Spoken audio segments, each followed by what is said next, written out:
Apa yang membuat seseorang begitu berarti dalam kehidupan banyak orang? Apakah kepintarannya, kedudukannya, atau kekayaannya?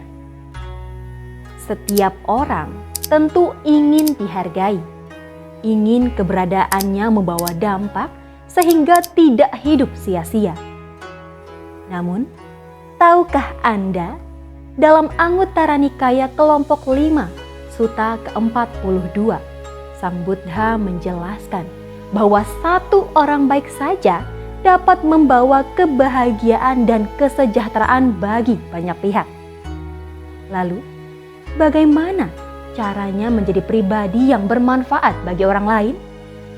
Apakah cukup dengan niat baik saja?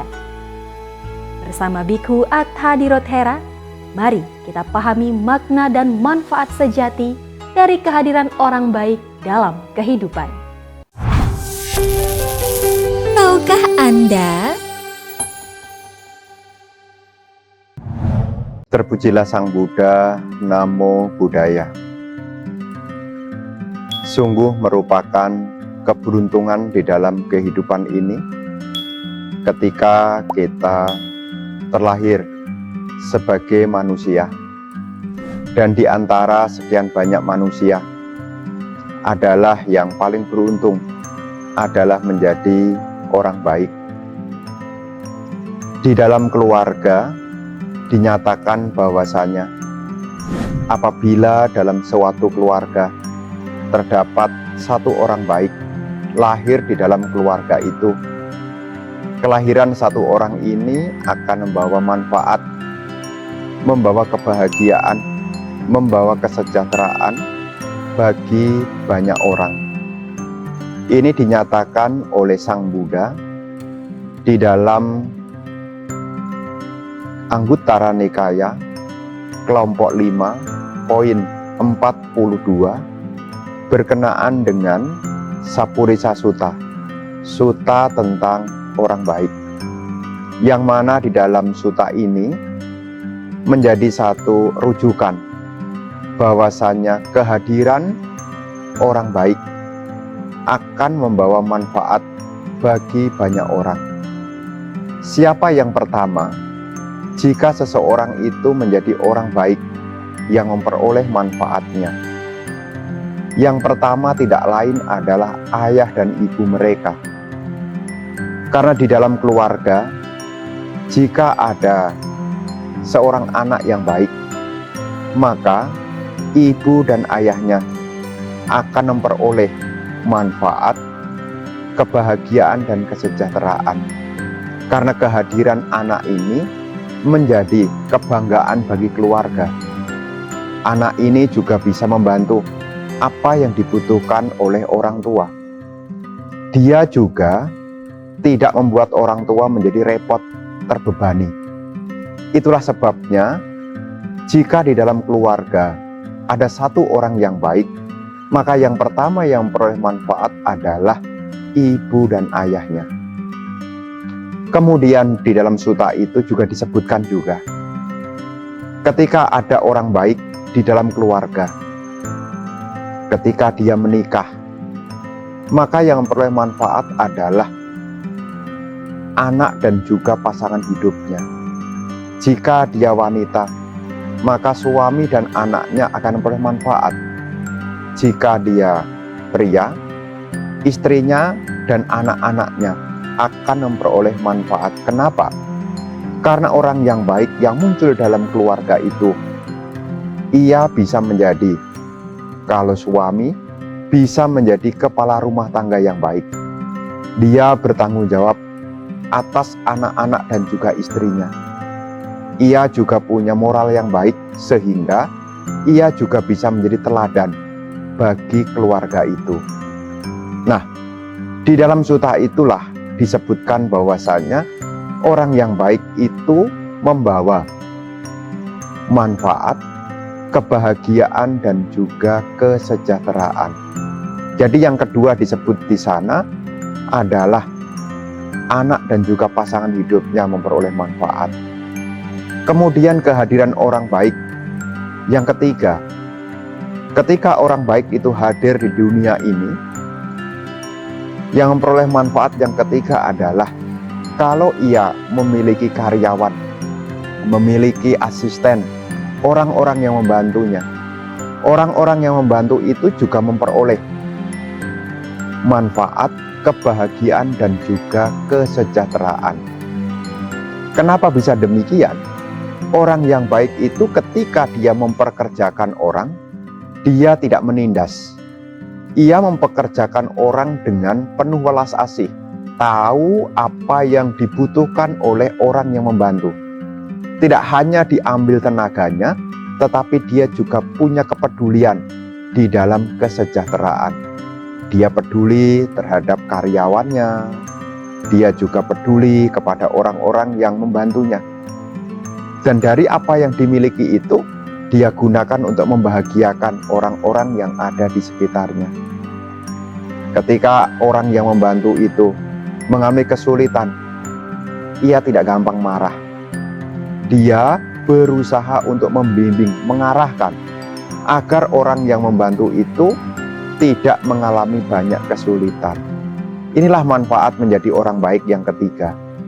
Orang-orang yang membantunya memperoleh manfaat. Kemudian disebutkan di sana yang keempat, ketika orang baik itu muncul di dunia, teman-temannya akan memperoleh manfaat. Jadi dia bisa melindungi. Dikala teman susah, dia tidak meninggalkan. Termasuk juga ketika temannya memperoleh kemajuan, dia juga turut bahagia. Tidak ada keiri hatian. Termasuk juga dia bisa dijadikan teladan bagi teman-temannya. Makanya orang baik itu banyak manfaatnya. Yang pertama tadi bagi keluarga, bagi pasangan hidup dan anak-anaknya, bagi orang yang membantunya, termasuk juga teman-temannya juga akan memperoleh manfaat. Itulah sebabnya kenapa kita harus berupaya menuntun diri kita menjadi orang baik. Jadi itu manfaat yang keempat. Kemudian manfaat yang kelima, kehadiran orang baik ini akan menyokong, mendukung keberlangsungan para samana.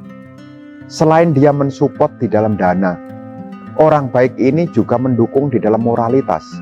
Sehubungan apa? Agar perjuangan para samana ini juga terdukung dengan baik. Jadi kehadiran orang baik ini membawa manfaat juga bagi para samana. Itulah yang dijelaskan di dalam Anguttara Nikaya kelompok 5, poin 42 yang berjudul Sapurisa Sutta. Bagaimana ciri dari orang yang baik ini? Dia memiliki moralitas. Dia punya pengendalian diri. Menjauhkan hal-hal yang buruk. Ini ciri yang pertama dari orang yang baik.